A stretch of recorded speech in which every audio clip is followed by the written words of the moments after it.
ముందుగా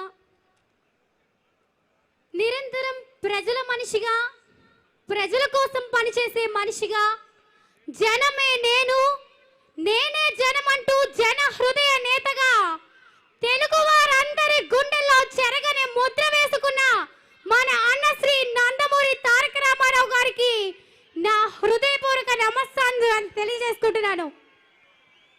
5 కోట్ల ఆంధ్రులను, స్వర్ణాంధ్రప్రదేశ్ ను అభివృద్ధి పదంపై నడిపిస్తున్న పరిపాలనా దక్షుడు, వినూత్న పథకాలను రూపొందిస్తూ ప్రజల సంక్షేమమే లక్ష్యంగా పరిపాలిస్తున్న నాయకుడు, ఎట్టి సంక్షోభాలకు లొంగక, ఎలాంటి సమస్యకు కుంగక పనిచేసే అపర చాణక్యుడు, ఎంతటి కార్యమైన పట్టుదలతో చూపించే, సాధించి చూపే ఆంధ్ర భగీరథుడు అయిన గౌరవనీయులు శ్రీ నారా చంద్రబాబు నాయుడు గారికి నా హృదయపూర్వక పాదాభివందనాలు తెలియజేసుకుంటున్నాను.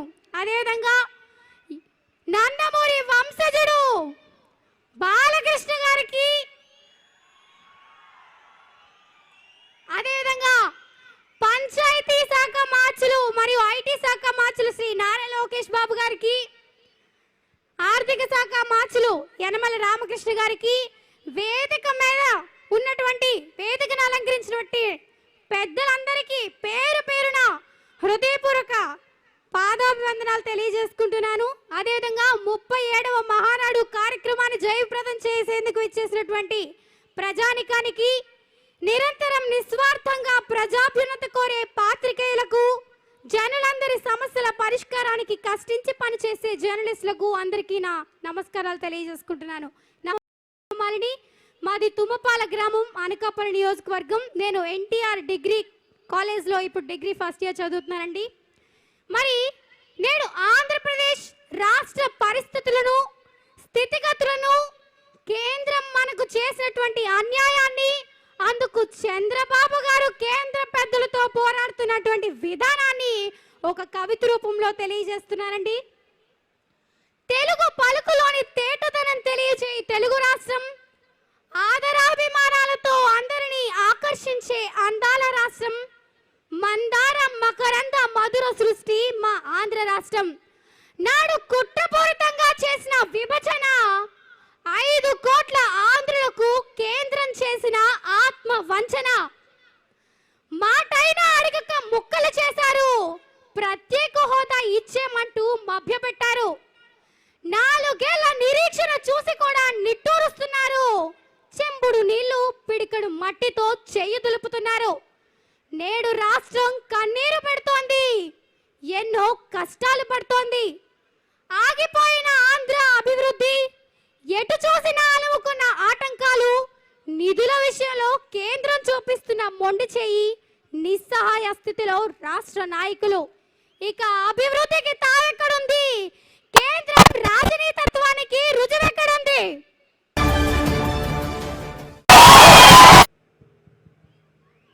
ప్రశ్నిస్తున్నా 5 కోట్ల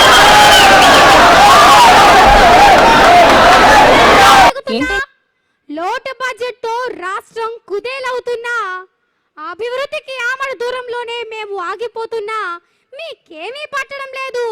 కానీ కేంద్రానికి ఇది పద్ధతి కాదు.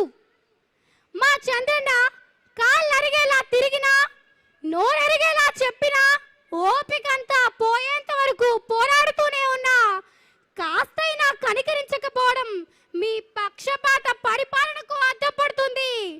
అన్యాయం జరుగుతుందని తెలిసినా నోరు మెదపకుండడం మీ నీతి నిజాయితీలకు నిదర్శనం అవుతుంది. అవునా కాదా? మీ కర్తవ్యాభివందనాలు కేంద్రానికి తెలియజేయాలి. ప్రతి కార్యకర్త కూడా చప్పట్లు కొట్టాలి. ఆంధ్ర రాష్ట్ర ప్రజలకు చేస్తున్నారు ద్రోహం. మరి ఏమిటో కేంద్రానికి రాష్ట్రం పట్లున్న వ్యూహం? ఆంధ్ర రాష్ట్రంపై కక్ష కట్టారు, అన్నదమ్ముల మధ్య చిచ్చు పెట్టారు, అమరావతి అభివృద్ధికి అడ్డుపడుతున్నారు.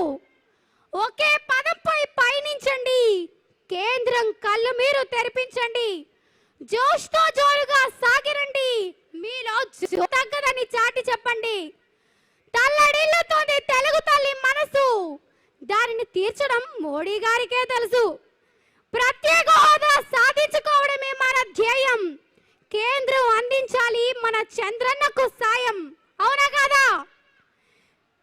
ప్రపంచ స్థాయి నగరాన్ని ఆంధ్రులకు అందించడంలో మన చంద్రబాబు ఎప్పుడూ ముందు చూపే. కానీ ఆంధ్ర పురోగతిలో కేంద్ర పెద్దలకు ఎప్పుడూ చిన్న చూపే. సుందర రాజధానిని నిర్మించాలన్నది మన చంద్రన్న ఆరాటం. ప్రత్యేక హోదాకై చేస్తున్నారు ధర్మ పోరాటం. నూతనోత్తమ రాజధాని నిర్మాణం మన చంద్రన్న లక్ష్యం. రాష్ట్రానికి ప్రాణవాయువైన ప్రత్యేక హోదాతోనే అది సాధ్యం. ప్రజాభ్యున్నతి కోరే నాయకులు ఎందరున్నా, ప్రజలను పాలించే పాలకులు ఎవరైనా, పక్షపాతంగా వ్యవహరించే పార్టీలు ఎన్నైనా చంద్రబాబుకు లేరు పోటీ. ఈ జగాన లేదు వీరికి సరిసాటి. ఏమంటారండి? వీరు న్యాయం కోసమే ఎప్పుడు పోరాడుతారు.